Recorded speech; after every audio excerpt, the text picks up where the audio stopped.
Back in the 80s, the World Wrestling Federation, now known as World Wrestling Entertainment, was a grab-tastic slam-stravaganza crammed with classic characters and legendary storylines. And Andre the Giant was the atlas holding it all up. The 500-plus pound Andre dwarfed even the most enormous of his fellow athletes. According to Sports Illustrated, one of his hands could engulf a 12-ounce beer can, and his wrists were thicker than most men's ankles. The Giant dominated wrestling for decades, but he also battled perpetually gained body mass and debilitating health problems. Meanwhile, the strain of fame destroyed him mentally. Here's the tragic real-life story of Andre the Giant. He is said to be the largest and highest paid and best known wrestler in the entire world. Please welcome Andre the Giant. By every measure, Andre the Giant was a whole lot of man. Besides size, he possessed unfathomable strength and a voice deeper than the ocean. I'm not supernatural, I just myself.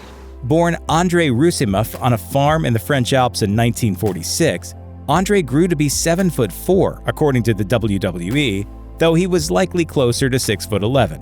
Andre never lifted weights, yet acquaintances alleged he could lift trees and overpower 1,000-pound cows. For fun, he would occasionally wedge his friends' cars in between buildings.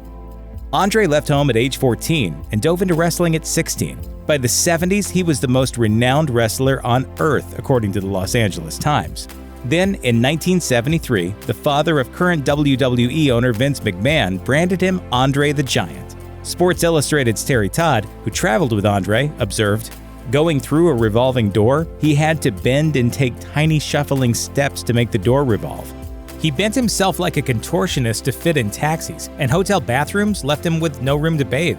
Andre wasn't just larger than life, he was larger than daily life.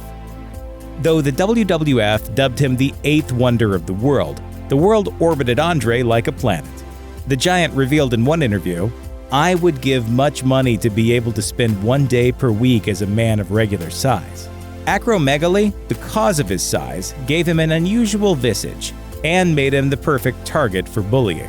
Hall of Famer Bret Hart witnessed grannies curse Andre out for declining to sign autographs.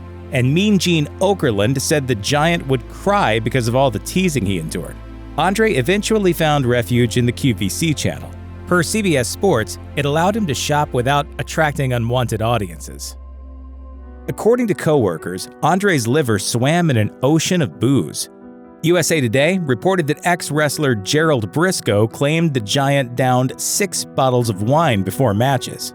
And Modern Drunkard magazine reported he racked up a $40,000 hotel bar tab while filming The Princess Bride. In an interview with David Letterman, Andre admitted, "Is it true that you in one sitting drank 117 beers? Yes. But as CBS Sports revealed, Andre was living in pain. Years of wrestling and arduous travel ravaged his body, and his disorder caused his bones and joints to thicken, inflicting further stress. Pharmaceutical solutions existed, but he refused to take them. As filming for The Princess Bride began, Andre transformed into the lovable Fezzik.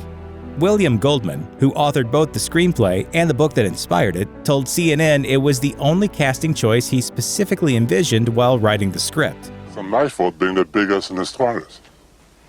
I don't even exercise. Andre was so good in the role, it seemed inconceivable that he wasn't already a Hollywood heavyweight. No Small Parts reported Andre had previously played monsters, but The Princess Bride emphasized his humanity and allowed his personality to shine.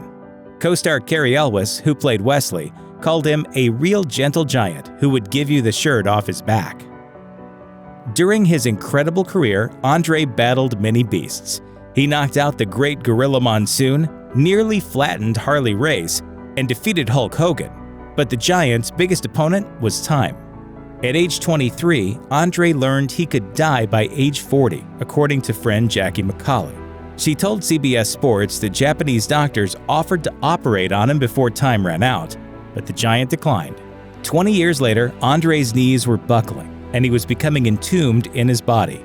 As the Los Angeles Times detailed, by the early 90s, he was immobile. Once a titan who carried the wrestling world, Andre now needed others to do the heavy lifting. In January 1993, Andre returned to France to attend his father's funeral, and on January 27th, the Giant's gentle heart stopped beating. He was 46.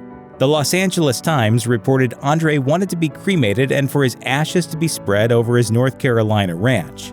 But no crematorium in France could handle a man of his magnitude.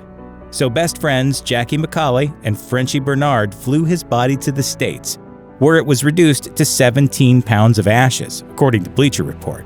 When you got one true friend like him, that's all you need in this world, a true friend. Andre named 3 people in his will: Jackie, Frenchie, and his daughter Robin. He signed it not as Andre, but as A. Roussimoff, a man who caught everyone's eye, but who few people really saw.